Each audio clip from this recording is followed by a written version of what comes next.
వాక్యము కొరకు ఏర్పాటు చేయబడిన వాక్యం మత్తయి సువార్త 18వ అధ్యాయము 3వ వచనం. మత్తయి సువార్త 18వ అధ్యాయము 3వ వాక్యాన్ని మనం మూల వాక్యంగా ధ్యానిద్దాం. చూడండి ఏమి రాయబడింది. మీరు మార్పు నుండి బిడ్డల వంటి వారైతే కానీ పరలోక రాజ్యంలో ప్రవేశింపరని నిశ్చయముగా మీతో చెప్పుచున్నాను. చాలు, నేను చదువుతున్నాను, మరొక పర్యాయం ఆలకించండి. మీరు మార్పు నొందిన బిడ్డల వంటి వారైతే కానీ పరలోక రాజ్యంలో ప్రవేశింపరని నిశ్చయముగా మీతో చెప్పుచున్నాను. ఎవరు పరలోక రాజ్యములో ప్రవేశింపరు? అర్థమైందండి. దేవుడు భూమి మీద మానవులకు ఇచ్చిన గొప్ప భాగ్యం ఏంటంటే పరలోకం వెళ్ళాలని మనందరి నిరీక్షణ. చెబుతారా, మీలో ప్రతివారు మందిరానికి ఎందుకు వెళ్తున్నారు? ఉపవాసాలు ఎందుకు ఉంటున్నారు? క్రమకూటాలకు ఎందుకు వెళ్తున్నారు? సువార్త సభలకు ఎందుకు వెళ్తున్నారు అంటే, పరలోకానికి నేను వెళ్ళటానికి, నా జీవితాన్ని నేను మార్చుకోవటానికి దేవుని వాక్యము దగ్గరికి వెళ్ళి నా బ్రతుకును మార్చుకుంటున్నాను, కడుగుకుంటున్నాను, పరిశుభ్రపరుచుకుంటున్నాను అన్నది మన భావన. వినండి, క్లుప్తమైన మాటలు, చాలా కొద్ది సమయం చెబుతాను. యేసు ప్రభు వారి దగ్గరికి కొందరు శిష్యులు వచ్చి అన్నాడు, అయ్యా, పరలోక రాజ్యంలో ఎవరు గొప్పవాడు అన్నాడు. పరలోక రాజ్యంలో ఎవరు గొప్పవాడు? ఈ భూమి మీద ఒక గొప్ప సేవకుడు అని చెప్పాలంటే అతని ద్వారా భూమి మీద వేల మంది ప్రజలు రక్షించబడాలి. చాలామంది ప్రజలు దేవుని యొద్దకు రాగలిగితే అతని యొక్క పరిచర్యను బేరీజు వేసి, ఈ దైవజనుడు గొప్ప దైవజనుడండి, ఇతను ఎంతో ప్రయాసపడి యేసుక్రీస్తు వంటి మనస్సు కలిగి సువార్త చెప్పి ప్రజలను రక్షించాడు, ఇతడు గొప్పవాడని మనం చెప్పగలం. పరలోక రాజ్యంలో ఎవరు గొప్పోడు అని యేసు ప్రభు దగ్గరికి శిష్యులు వచ్చారు. అయ్యా, మేమందరం నీతో తిరుగుతున్నాం, దోణిలు విడిచిపెట్టాము, ఆస్తులు విడిచిపెట్టాం, ఇల్లును కూడా వదిలిపెట్టి నువ్వు రమ్మంటే నీతో పాటు వచ్చాం కదా, ఎవరు మాలో పరలోక రాజ్యంలో గొప్పవాడిగా ఉంటారంటే యేసు ప్రభు వారు చెప్పిన మాట. ఓ చిన్న బిడ్డను దగ్గరికి తీసుకొని అన్నాడు, వారి మధ్య నిలబెట్టి, మీరు మార్పు నొందిన బిడ్డల వారి అయితే కానీ పరలోక రాజ్యంలో ప్రవేశింపరని మీతో నిశ్చయముగా చెప్పుచున్నాను అన్నాడు. స్తోత్రం చెబుతారా? వాళ్ళు ఏమడిగారండి? ఎవరు గొప్పవాడు అని అడిగారు. యేసు ప్రభు వారు ఎవరు గొప్పవాడని చెప్పకుండా ఎవరు పరలోక రాజ్యంలో ప్రవేశిస్తాడో చెప్పాడు. ఎలాగుంటే పరలోక రాజ్యంలో ప్రవేశిస్తారో చెప్పాడు. మీకు తెలుసండి, పరలోక రాజ్యం వెళ్ళాలంటే సులభమైన కష్టమా? ఏం మాట్లాడరేంటండి? ఇప్పుడు ధనవంతుడు పరలోక రాజ్యంలో ప్రవేశించటం కన్నా సూది బెజ్జంలో ఒంటె దూరటం సులభం అన్నాడు. ఏది కష్టం? సూది బెజ్జంలో ఒంటె దూరటం కష్టమా? పరలోక రాజ్యంలో వెళ్ళటం కష్టమా? పరలోక రాజ్యము చేరాలంటే భూమి మీద కొన్ని నియమాల ప్రకారం మనం పోరాడాల్సి వచ్చి ఉంటుంది. కొన్ని గుణలక్షణాలు మనలో ఉత్పన్నమవ్వాల్సిన ఆవశ్యకత ఉంటుంది. ఎవడు పోతే వాడు పరలోకం రాడండోయ్. పరలోకం గురించి పాటలు పాడు, పరలోకము గురించి ప్రసంగాలు చేయి, వీటి వల్ల పరలోక రాజ్యం రాదు. పరలోక రాజ్యములో ప్రవేశించటానికి తగినట్లు జీవితం మనకు ఉండాలి. స్తోత్రం చెప్పండి. కొన్ని సంగతులు చెబుతాను, ఒక 4 అనుభవాలు చెబుతాను, గుర్తుంచుకోండి. ఒకటి, పరలోక రాజ్యానికి ఎవరు వెళ్తారంటే చిన్న బిడ్డల వంటి మనస్సు కలిగినోళ్ళు. ఎవరు వెళ్తారండి పరలోక రాజ్యం? చెప్పరేంటమ్మా? యేసు ప్రభు అన్నాడు ఆ మాట. అబ్బా, మీరు పరలోకంలో ఎవడు గొప్పోడో తర్వాత పక్కన పెట్టండి, అసలు పరలోక రాజ్యంలో ఎవడు వెళ్తాడో మీకు చెబుతాను, ఇటు రాండి అని చెప్పి ఒక చిన్న బిడ్డను దగ్గర నిలబెట్టి ఆ అబ్బాయిని చూపించి, ఆ బిడ్డను చూపించి అన్నాడు, ఈ చిన్న బిడ్డలాగా మార్పు నొందిన బిడ్డల వలె మీరుంటే తప్ప పరలోక రాజ్యానికి వెళ్ళరు అన్నారు. చిన్న బిడ్డల వంటి హృదయము కలిగిన వారే పరలోక రాజ్యానికి వెళ్తారట. స్తోత్రం చెబుతారా? మీకు అర్థమవటానికి కొన్ని విషయాలు చెబుతాను, చూడండి. చిన్న బిడ్డకి అసూయ ఉంటుందా ఉండదా? మాట్లాడరేంటమ్మా? చిన్న బిడ్డకి కుళ్ళు ఉంటుందా ఉండదా? చిన్న బిడ్డ పాపమో ఇది పాపము కాదని సంగతి ఎరిగిద్దాడా ఎరగడా? ఇవేమీ లేవు. చిన్న బిడ్డ హృదయం ఎలాగుంటుందంటే స్వచ్ఛమైన హృదయం అండి. కడగబడిన ముత్యములాగా వారి హృదయాలు ఉంటాయి. వారిలో అసూయలుండవు, కలహాలుండవు, కక్షలుండవు, పగలుండవు, కార్పణ్యాలుండవు, ఒకరిని మోసం చేయాలనే ప్రవృత్తి ఏమీ ఉండదు. కాకపోతే ఆ చిన్న బిడ్డలు ఎలాగుంటారంటే నిర్దోషమైన జీవితాన్ని కలిగి ఉంటారు. స్తోత్రం చెబుతారండి. మనమందరం ఎవరమంటే రక్షించబడిన చిన్న బిడ్డలం. గుర్తుపెట్టుకోండి ఈ మాట. పరలోక రాజ్యానికి మనం వెళ్ళాలి అంటే బిడ్డలారా, చిన్న బిడ్డ వంటి హృదయం మనలో ఖచ్చితంగా ఉండాలి. ఈరోజు చాలామంది జీవితాలు ఎలాగున్నాయంటే యేసు ప్రభుని మేము అంగీకరించామండి, యేసు ప్రభుని నమ్మామండి అంటున్నారు, కానీ హృదయం ఎట్టుందంటే కపటముతో ఉందండి. హృదయం ఎలాగుందంటే మురికి పెట్టిన గుడ్డ. అర్థమవుతుందండి? హృదయము వ్యాధితో నిండిన కపట కేంద్రము, దానిని గ్రహించుట ఎవని సాధ్యము. హృదయము వ్యాధితో నిండిన కపట కేంద్రము, దానిని గ్రహించుట ఎవరి సాధ్యము. మనసు మర్మమెరిగిన మహనీయుడా, మనసు మార్చగలిగిన నిజదేవుడా, మనసు మర్మమెరిగిన మహనీయుడా, మనసు మార్చగలిగిన నిజదేవుడా. స్తోత్రం చెప్పండి. ఎట్టుందండి హృదయం?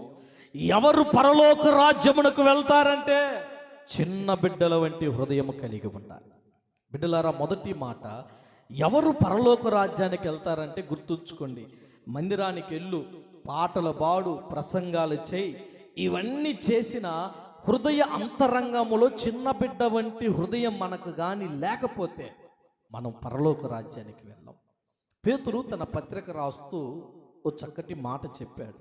చిన్న బిడ్డల యొక్క స్వభావం ఎలాంటిదో. మొదటి పేతురు పత్రిక 2వ అధ్యాయము 1 నుంచి కొన్ని వచనాలను చూడగలిగితే పేతురు తన పత్రిక రాస్తూ ఏమంటున్నాడో చూడండి. మొదటి 2 వచనాలు. పేతురు మొదటి పత్రిక 2వ అధ్యాయము మొదటి 2 వచనాలు చదువుతారా? ఏమని రాయబడింది? ప్రభువు దయాళుడని మీరు రుచి చూచి ఉన్న ఎడల సమస్తమైన దుష్టత్వము, సమస్తమైన కపటన, వేషధారణ, అసూయ, దూషణ మాటలను మాని క్రొత్తగా జన్మించిన శిష్యును పోలిన వారై నిర్మలమైన వాక్యమును పాల వలన రక్షణ విషయములు ఎదుగు నిమిత్తం ఆ పాలను ఆపేక్షించండి అన్నాడు. అర్థమైందండి? ఒక కొత్తగా జన్మించిన బిడ్డ ఎలాగుంటాడో 5 లక్షణాలు చెప్పాడు అక్కడ. 1, దుష్టత్వం, కపటం, వేషధారణ, అసూయ, దూషణ మాటలు. ఈ 5 లక్షణాలు రక్షించబడిన విశ్వాసిలో ఉండకూడదంట. గుర్తుంచుకోండి. ఇతరులను దూషించే వ్యక్తి ఏ రోజు పరలోకానికి వెళ్ళలేడు. ఇతరుల మీద కపట భావన కలిగిన వ్యక్తి ఏ రోజు పరలోకానికి వెళ్ళలేడండి.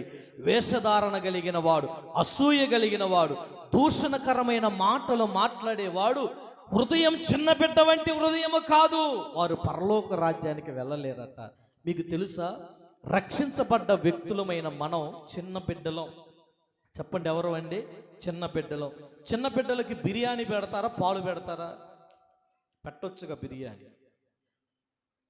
తింటే చస్తాడు. అందుకని పేతురు అన్నాడు, బాబు మీరేందో పెద్దోళ్ళు అనుకున్నావు, బాప్టిజం తీసుకొని రక్షించబడ్డామని 20-30 సంవత్సరాలు చెప్పుకుంటున్నారు, కానీ ఇంకా మీరు పసిపిల్లలుగా ఉన్నారు.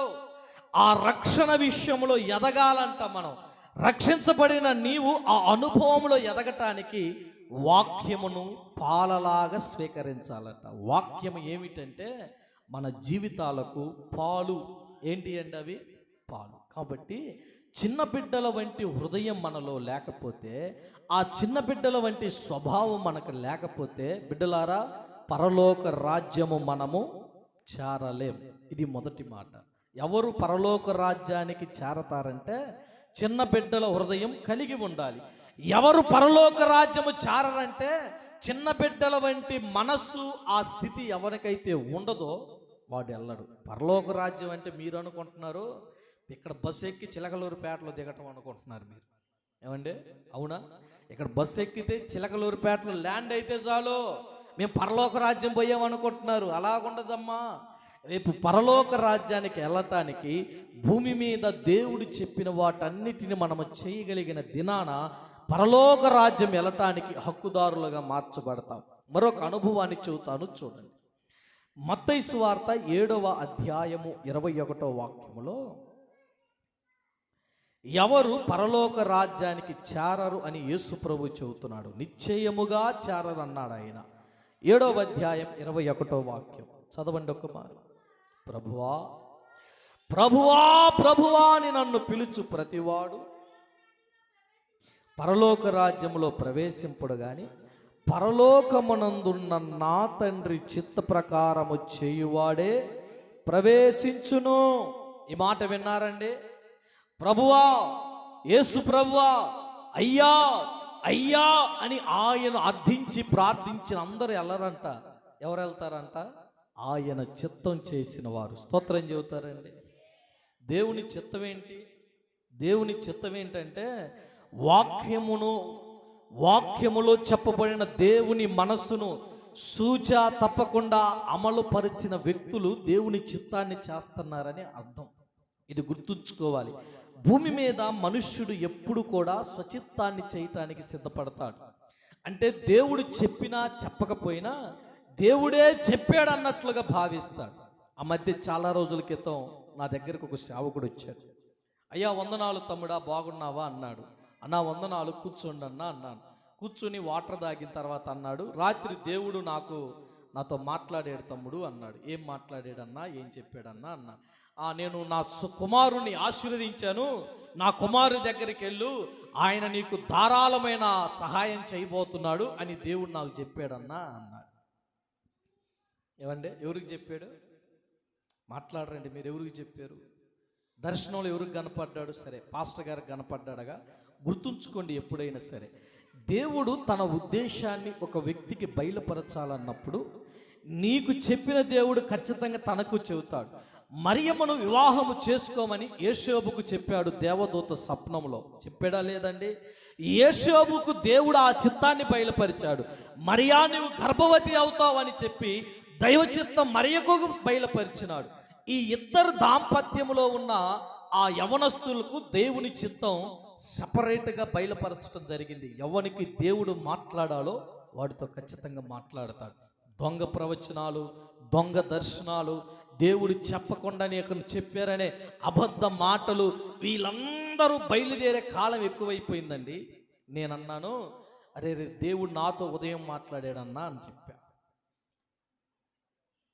దేవుడు నాతో కూడా మాట్లాడాడన్నా అన్నా. ఏం మాట్లాడాడు బ్రదర్ అంటే నేను అన్నాను, ఒకడు వస్తున్నాడు, వాడు గొర్రె తోలు గొలుపుకున్న తోడేళ్ళు అంటాడు, వాడిని దగ్గరకు రానివ్వద్దు అని చెప్పాడు నాకు దేవుడు అన్న. కుర్చీని ఒక తనుదని వెళ్ళిపోయాడు. ఏమండి, వాళ్ళే తెలివైన వాళ్ళు, మరి వాళ్ళకే తెలివితేటలు ఉన్నాయి. ఆలోచించవలసిన విషయం, నేను దేవుని చిత్తాన్ని చేస్తున్నానా, మనుష్యుల చిత్తాన్ని చేస్తున్నానా? నేను దేవునికి వాక్యానుసారంగా బ్రతుకుతున్నానా, లేదా నాకు నచ్చినట్లు బ్రతుకుతున్నానా? వాళ్ళంట భూమి మీద ఉండి తమకిష్టానుసారముగా తమకు నచ్చినట్లు జీవిస్తూ యేసు ప్రభుతో ఇలా మాట్లాడుతున్నారు. ఆ దినమందు అంటే తీర్పు దినమందు 22వ వాక్యంలో ఏముంది? అనేకులు నన్ను చూసి ప్రభువా ప్రభువా మేము నీ నామమున ప్రవచింపలేదా, నీ నామమున దయ్యములు వెళ్ళగొట్టలేదా, నీ నామమున అనేకమైన అద్భుతాలు చేయలేదా అని చెప్పుదురు. అప్పుడు యేసు ప్రభు వారు అన్నాడు, నేను మిమ్మును ఎన్నడు ఎరుగను, అక్రమము చేయువారులారా నా యొద్ద నుండి పోండి.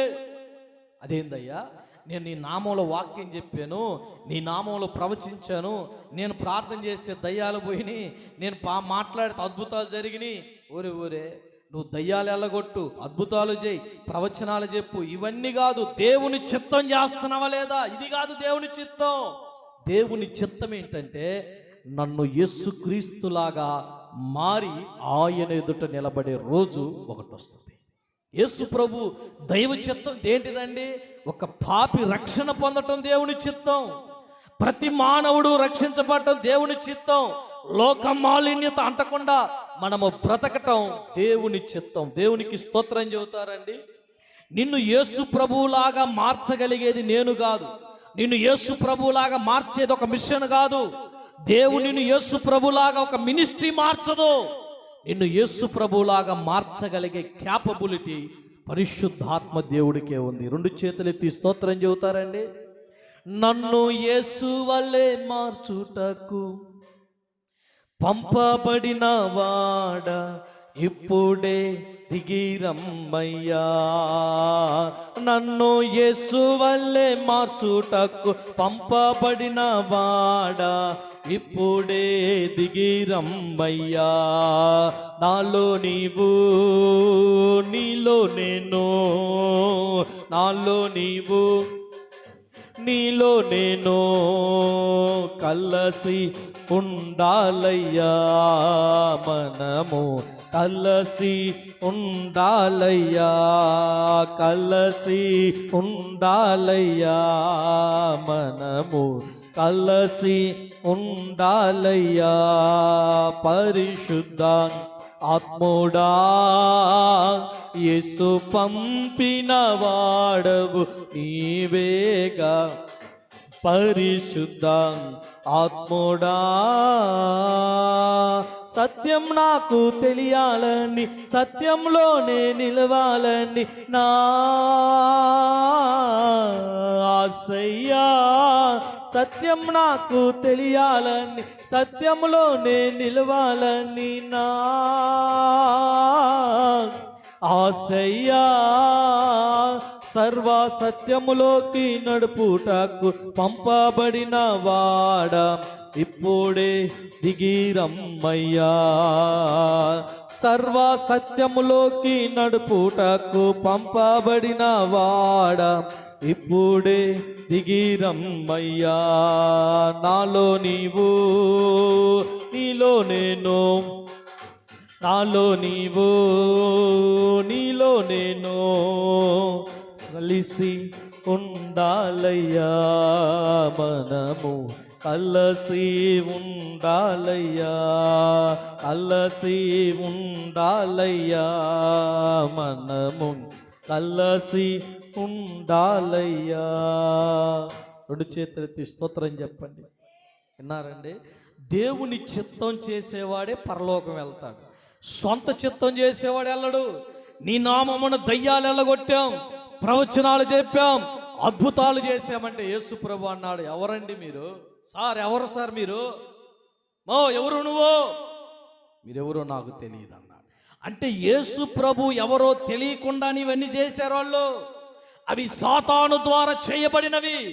యేసు ప్రభుని ఎరిగిన వాడు, యేసు ప్రభు ద్వారా రక్షించబడిన వ్యక్తి యొక్క జీవితం ఎలాగుంటుందంటే తండ్రి చిత్తం చేయటమే ఆశగా బ్రతుకుతాడు.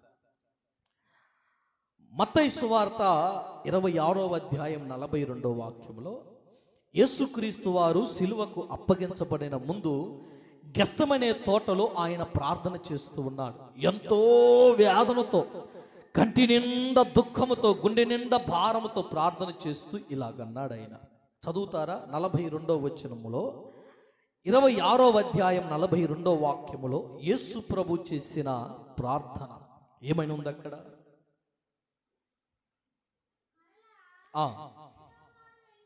మరలా రెండవ మారు ఆయన వెళ్ళి, నా తండ్రి నేను దీన్ని 42 నా తండ్రి నేను దీన్ని త్రాగితే గాని ఇది నా యొద్ద తొలగిపోవుట అసాధ్యమైతే నీ చిత్తమే సిద్ధించునుగా అని ప్రార్థించాడు. ఆయన అన్నాడు, ఆ సిలువ మీద పడుతున్న వేదనలు, బాధలన్నీ యేసు ప్రభు వారి యొక్క కళ్ళ ముందు కనపడుతుంటే ఆయన అన్నాడు, అయ్యా ఈ బాధ నేను భరించలేను, నీ చిత్తమైతే దయ్యి గిన్నెను నా యొద్ద నుండి తొలగించు, ఈ శ్రమల పాత్రను నా యొద్ద నుండి తొలగించమని అన్నాడు. మరలా రెండో మారు మరలా మోకాలేసి నీ చిత్తమే జరుగునుగాక. ఏంటండి? దేవుడు మానవుల కొరకు మరణించాలనేది తండ్రి అయిన దేవుని యొక్క ఉద్దేశం. ప్రియులారా, తండ్రి చిత్తము చేసేవాడే పరలోకంలో ఉంటాడు. ఎవడు పరలోకానికి వెళ్తాడంటే చిన్న బిడ్డల వంటి హృదయము కలిగిన వాడు పరలోకానికి వెళ్తాడట. తండ్రి చిత్తము చేసిన వాడు పరలోకానికి వెళ్తాడట. మూడవ సంగతి చెబుతున్నాను చూడండి. మత్తయి సువార్త 5వ అధ్యాయం 20వ వాక్యములో ఓ చక్కటి మాట యేసు ప్రభు వారు చెప్పాడు. ఎవరు పరలోక రాజ్యానికి వెళ్తారు, పరలోక రాజ్యానికి ఎవరు వెళ్తారో చెబుతున్నాడు. వినండి ఆ మాట. ఏమని ఉందాడ?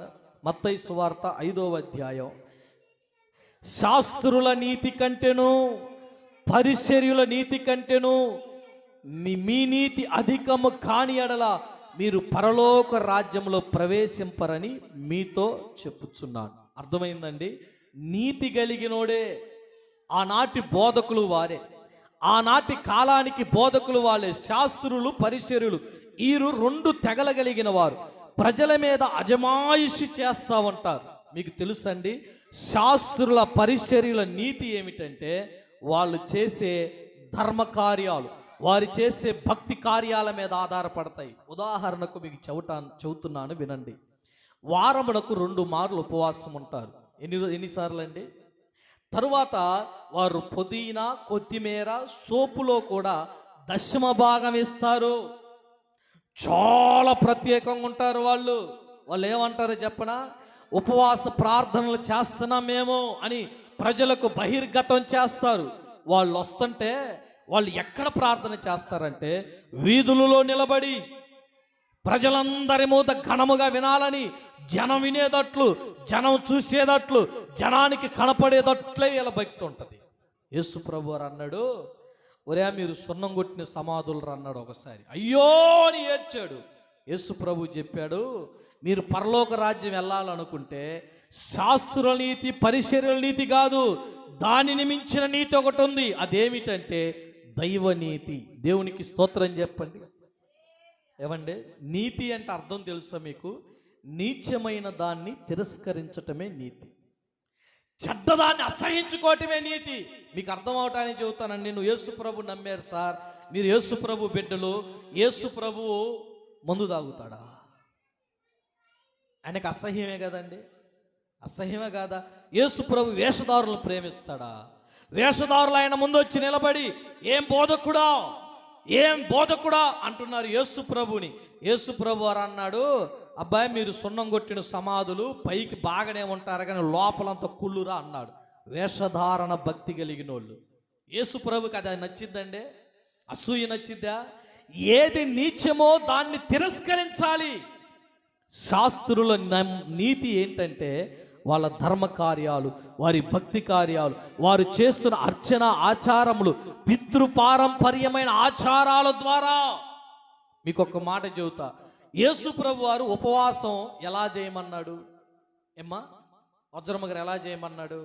అమ్మా వజ్రమ్మ గారు, మీరు ఉపవాసం ఉండాలనుకుంటే శుభ్రంగా తలస్నానం చేసి ఇంటిలోకి వెళ్ళి ఒక చాప వేసుకొని కూర్చొని తలుపు మూసుకొని నీ సమస్య, నీవు సంఘము కొరకు ప్రార్థిస్తున్నావా, దైవజనుని కోసం ప్రార్థిస్తున్నావా, వ్యక్తిగత నీ కుటుంబ అవసరాల కోసమా, సమస్యలలో ఉన్నావా, ఏది నీ సమస్య అది ప్రార్థన చేస్తే రహస్యమందున్న నీ ప్రార్థన పరలోకంలో దేవుడు చూస్తాడు. స్తోత్రం చెప్పండి. అవునా? యేసుప్రభు ఇదే కదండి చెప్పింది. కాబట్టి రహస్యంగా చేయండి రా బాబు అన్నాడు. ఈరోజు శాస్త్రులు పరిచర్యలు భక్తి ఎక్కువైపోయినా చాలా పరిచర్యలు ఏర్పడ్డాయి. వీళ్ళు ఏం చేస్తున్నారంటే మేము 50 రోజులు ఉపవాస ప్రార్థనలు, 100 రోజులు ఉపవాస ప్రార్థనలు. ఎందుకండి బోర్డు వాక్యంలో రాయబడిందా? ఎక్కడైనా సరే అది బహిర్గతముగా చేయబడినట్లు కనపడదు కదా. యేసు ప్రభు వారు 40 రోజుల ఉపవాసం ఎక్కడ చేశాడు? అడవిలో. పబ్లిసిటీ చేశాడా? 21 రోజులు దానియేలు హిద్దెకెల్ నదిలో ప్రార్థన చేశారు. పబ్లిసిటీ చేసినాడా? అది నీతి కార్యం. గుర్తుపెట్టుకోవాలి. దేవుడు ఏం చేస్తాడంటే సువార్త బహిర్గతం, ప్రార్థన అంతర్గతం. ఈ నినాదాన్ని గుర్తుంచుకోండి. సువార్త బహిరంగంగా చెప్పాలా, ప్రార్థన వ్యక్తిగతంగా రహస్యంగా చేయాలా. నీకు నీ దేవునికి, నీకు నీ దేవుడికి. సంఘమంతా కలిసి చేసే ప్రార్థనలు ఉన్నాయి, వ్యక్తిగతంగా చేసే ప్రార్థనలు ఉన్నాయి. ఆ వ్యక్తిగత ప్రార్థనలో నీవు ఎలాగున్నావు అనేది ముఖ్యం. శాస్త్రులు పరిచర్యలు వారానికి 2 మార్లు ఉపవాసం ఉన్నారండి. దశమ భాగం తినే కొత్తిమీర పుదీనాలో కూడా దశమ భాగం ఇస్తున్నారు. ఇది వారిని పరలోకం చేర్చదంట. యేసు ప్రభు వారు అన్నాడు, శాస్త్రుల నీతి కన్నా పరిసరుల నీతి కన్నా మీ నీతి ఎక్కువగా ఉండాలి. దైవ నీతి కలిగి ఉండండి. ఎవరైతే దైవ నీతిని కలిగి భూమి మీద బ్రతుకుతారో, దేవా నాలో ఏమీ లేదా, అంత నీ చిత్తమే, నేను ఇచ్చింది నీకు కనపడితే చాలు ప్రభు అనుకునే వాళ్ళు ఉండాలండి. చాలా పరిచర్యలో మైకులో చెప్పాలా. ఏం చెప్పాలండి? పలానా వీరమ్మ గారు సోరమ్మ గారు ప్రభువుకి ఎంత ఇచ్చారో హో అని చెప్పాలా. బైబిల్ అది చెప్పిందండి. కుడి చేతితో ఇచ్చింది చెప్పండి మీరు, ఎడమ చేతికి కూడా తెలియకూడదంట కదా. అంటే ఇది రహస్యముగా ఉండాలా. దేవునికి నీకు ఉండాలా. దేవుడు నీకు ₹1,00,00,000 ఇచ్చాడు, నువ్వు ఎంత ఇస్తున్నావు దేవుడికి? ₹1000 దానికి అంత డబ్బా అవసరమా మనకి? కనుక బిడ్డలారా, దైవనీతి కలిగిన వాడే పరలోక రాజ్యం వెళ్తాడు. 3 సంగతులు చెప్పా. ఒకటి, మారు మనస్సు పొందిన చిన్న బిడ్డల వంటి హృదయం కలిగిన వాడు పరలోక రాజ్యానికి వెళ్తాడు. తండ్రి చిత్తము చేసేవాడు పరలోక రాజ్యానికి వెళ్తాడు. మూడవది, దైవనీతి కలిగి ఉండాల. నాదంటూ ఏమీ లేదు, నేను చేశాననే మాట ఏ రోజు రాకూడదండి. నేను ఇవ్వటం వల్ల జరిగింది, నా ద్వారా ఇది జరిగిందనే మాట రాదు. మన పని శూన్యం, యేసయ్య పని ఘనం. మీకు తెలుసా, ఎన్నో మార్లు మనము సరిగా ప్రార్థించం, అయినా దేవుడు నిన్ను విడిచిపెట్టాడా? ఎన్నో మార్లు దేవునికి గాయపరిచే విధంగా మనం మాట్లాడతాం, దేవుడు నిన్ను విడిచిపెట్టాడా? ఎన్నోసార్లు మన కార్యాలు, మన చర్యలు దేవుణ్ణి దుఃఖపెట్టేటట్టుంటాయి, కానీ దేవుడు నిన్ను విడిచిపెట్టలేదు కదా. కనుక అతిశయించటానికి ఏమీ లేదు మనలో. యేసుక్రీస్తును బట్టే మనం అతిశయించాలా. ఈ మాట గుర్తుంచుకోండి. చివరి సంగతిని చెప్పి నేను ముగిస్తాను. యోహాను సువార్త 3వ అధ్యాయంలో ఎవరు పరలోక రాజ్యములో ప్రవేశిస్తారు అంటే, చిన్న బిడ్డల వంటి హృదయం కలిగి ఉండాలని, తండ్రి చిత్తం చేసేవాడే పరలోక రాజ్యానికి వెళ్తాడని, దైవ చిత్తం చేయగలిగిన వాడే పరలోక రాజ్యానికి వెళ్తాడని మనం ధ్యానించాం. చివరి సంగతి చూడండి. 3వ అధ్యాయము యోహాను సువార్త 3వ అధ్యాయం 5వ వాక్యములో ఓ మాట ఉంది. యేసు ప్రభువారు ఇట్లన్నాడు, ఒకడు నీటి మూలముగా ఆత్మ మూలముగా జన్మించితే కానీ దేవుని రాజ్యములో ప్రవేశింపలేడని మీతో నిశ్చయముగా చెప్పుచున్నా. నిశ్చయంగా అంటే బల్లగుద్ది చెబుతున్నాడు ఆయన. ఏమండి, ఒకడు నీటి మూలంగా, చెప్పండి, ఆత్మ మూలంగా జన్మించాలి. నికోదేముకు వచ్చిన ఒక అనుమానం ఇది. యూదుల అధికారైన నికోదేము పరిసర్యుడు అనే వర్గానికి చెందినోడు. యేసు ప్రభు బోధలు విని భలే ఆశ్చర్యపడ్డాడండి. యేసు ప్రభు యొక్క మాటలు, ఆయన చెప్పే వర్తమానాలని ఆ హృదయంలో ఉండి అర్ధరాత్రి పూట వెళ్ళి అన్నాడు. అర్ధరాత్రి పూట వెళ్ళి, దేవుని యొద్ద నుండి వచ్చిన బోధకుని మేము ఎరుగును, దేవుడు అతనికి తోడుంటే కానీ ఈ సూచక్రియలు చేయరని చెప్పాను. అందుకు యేసు అన్నాడు, నికోదేం, దేవుని దగ్గరికి నువ్వు వెళ్ళాలంటే, పరలోకానికి నువ్వు వెళ్ళాలంటే ఒకడు క్రొత్తగా జన్మించితే కానీ దేవుని రాజ్యమును ప్రవేశింపడు. ఎలా జన్మించాలండి?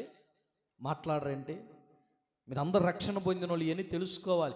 క్రొత్తగా జన్మించటం అంటే ఫుట్నోట్లు ఏం రాశారంటే పైనుండి జన్మించాలంట. నికోదేముకు అర్థం కాల సబ్జెక్ట్. యేసు ప్రభు చెప్పే వాక్యం నికోదేముకు అర్థం కాక, అయ్యా నేను చచ్చిపోయి మళ్ళా నా తల్లి పొట్టలో చిన్నోడిని అయిపోయి పొట్టలోకి దూరి పొట్టలోంచి బయటికి ఎట్టొస్తాను, ఎలా రాగలుగుతాడు మళ్ళా కొత్తగా జన్మించటం అంటే ఏంది అన్నాడు. ఒరే చిన్నోడా, నికోదేము అలా కాదబ్బాయి, క్రొత్తగా జన్మించటం అంటే నీటి మూలంగా ఆత్మ మూలంగా జన్మించాలి. చిన్న మాట చెప్పి ముగిస్తా. నీటి మూలమైన అనుభవం ఏంటంటే బహిరంగ సాక్ష్యం. నేను యేసు ప్రభువుని నమ్ముకున్నానండి, గతకాలం ఉన్న పాపాల మీద అసహ్యం కలిగింది, తెలుసో తెలియకో పొరపాటున జరిగిపోయింది, ఇక మీదట యేసు ప్రభు కొరకే నేను బ్రతుకుతాను, నేను యేసు ప్రభు కొరకు బ్రతుకుతాను అన్న మాటకు సాక్షులు ఇదిగో నాకు బాప్టిజం ఇచ్చిన పాస్టర్ గారు, తర్వాత వచ్చిన సంఘం, వీళ్ళే అని ఆ రోజు బహిరంగమైన నిర్ధారణ కొరకు నీటి బాప్టిజం బహిరంగ సాక్ష్యం. మరి ఆత్మ మూలంగా జన్మించటం అంటే ఆత్మ మూలంగా జన్మించటం అంటే నేను చెబుతాను చూడాలి. నేను యేసు ప్రభుని 17వ ఏట ప్రభుని అంగీకరించా. 16వ సంవత్సరం నుంచి దైవజనులు ప్రసంగి గారి యొక్క కుమారుడు నా స్నేహితుడు. మందిరానికి వెళ్ళాం, కూర్చున్నాం. పై కనపడిన కానీ లోపల చాలా ఉంది. ఎలాగా ఉందంటే ఆ దైవజనుడు వాక్యం చెబుతుంటే ఆయన నా గురించి చెప్పినట్లు ఉందండి. నాకు నేను అనుకున్నాను, ఎవడో నా గురించి ఈయనకి చెప్పాడు, లేకపోతే నన్ను ఉద్దేశించి ఎందుకు ఇలా చెబుతున్నాడు అని నాలో నేను మదనపడి మందిరానికి పోకూడదని డిసైడ్ అయిపోయా. రెండో రోజు చాలా వేదనతో కూర్చుని తప్పనిసరిలో మళ్ళీ వెళ్ళి కూర్చున్నా. మళ్ళీ సేమ్ రిపీట్. వాక్యంలో నుంచి దేవుడు మాట్లాడుతుంటే ఆ మాటలు నాకే తగులుతున్నాయండి. చెప్పు తీసుకొని చంపబగలు కొట్టినట్టుంది. కొరడా తీసుకొని బాదుతుంటే కూర్చోలేకపోతున్నా. తప్పు చేసిన వాడు అగ్ని వంటి ఉపదేశము కలిగిన స్థలంలో ఉండలేడు. చెత్త ఉన్న చోట అగ్ని ఉండలేదు, అగ్ని ఉన్న చోట చెత్త ఉండదు. దేవుని వాక్యం ఏంటంటే అగ్ని, చెత్త, దుర్బోధ, పాప జీవితం. ఈ అగ్ని మనలోకి వచ్చినప్పుడు అవి దహించి వేస్తాయి. నేను మూడో రోజు వెళ్ళి, అయ్యా నేను తప్పు చేశానండి, నా గురించి మీకు ఎవరో చెప్పారు, నన్ను దయతో క్షమించండి అయ్యా, నేను కుదురుగా ఉండలేకపోతున్నాను, మీ ముందు నిలబడాలంటే నాకు భయంగా ఉందన్నాను. ఆయన అన్నాడు, సోదరుడా దాసు, యేసు ప్రభు నిన్ను దర్శిస్తున్నాడు అయ్యా, ప్రార్థన చేయన్నాడు. నేను ఆ మందిరంలోకి వెళ్ళి కూర్చొని ప్రార్థన చేస్తుంటే ఎంత ఏడ్చానో నాకే తెలియలా. ఒక్కొక్క మాట, ఒక్కొక్క పాపం, ఒక్కొక్క చేసిన దుర్మార్గం, నా జీవితంలో ఎన్ని పొరపాటులు ఉన్నాయో అవన్నీ నా కళ్ళ ముందుకు జ్ఞప్తికి వస్తున్నప్పుడు ఒక్కొక్కటి ఒప్పుకున్నాను. బోరున ఏడ్చిన. ప్రార్థన ముగించిన తరువాత బిడ్డలారా, నా హృదయం తేలికైపోయింది. నాకు ఒక నిర్ధారణ వచ్చింది, యేసు ప్రభు యొక్క ఆత్మ నన్ను పరిశుద్ధపరిచింది అని. స్తోత్రం చెప్పండి. ఇది ఆత్మ మూలమైన జన్మకు, అనుభవానికి సూచన. పరిశుద్ధాత్మదేవుడు నీ పాపముల గురించి ఒప్పుకోలు జరిగించాలా. పరిశుద్ధాత్మదేవుడు నీలో ఉన్న ఆ పాపమనే చెత్తను కడిగివేయాలా.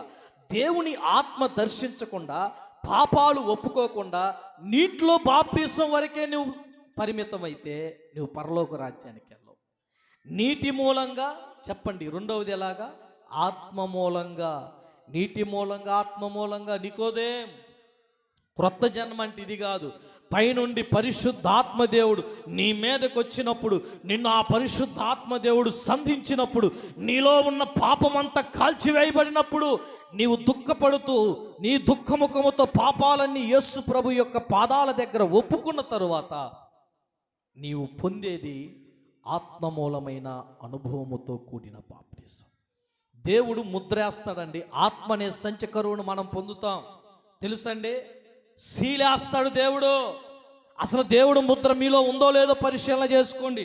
దేవుడు శీలేస్తాడు. ఎలాగంటే, వీళ్ళు మా బిడ్డలు, ఈడు సైతాను బిడ్డ కాదు, నా బిడ్డ అని యేసయ్య రక్తముతో సిలువ వేస్తాడు. అది సంచకరువు, సింబల్. సంచకరువు అంటే సింబల్. ఆత్మ సంచకరువు ఉంటుంది. ఆత్మ మూలంగా జన్మించిన అనుభూతి ఉంటుంది. హృదయంలో దేవుని బట్టిన రక్షణ ఆనందమును కలిగి జీవిస్తాం. తల్లులారా, నా సందేశం ముగిస్తున్నా. నీటి మూలంగా, ఆత్మ మూలంగా.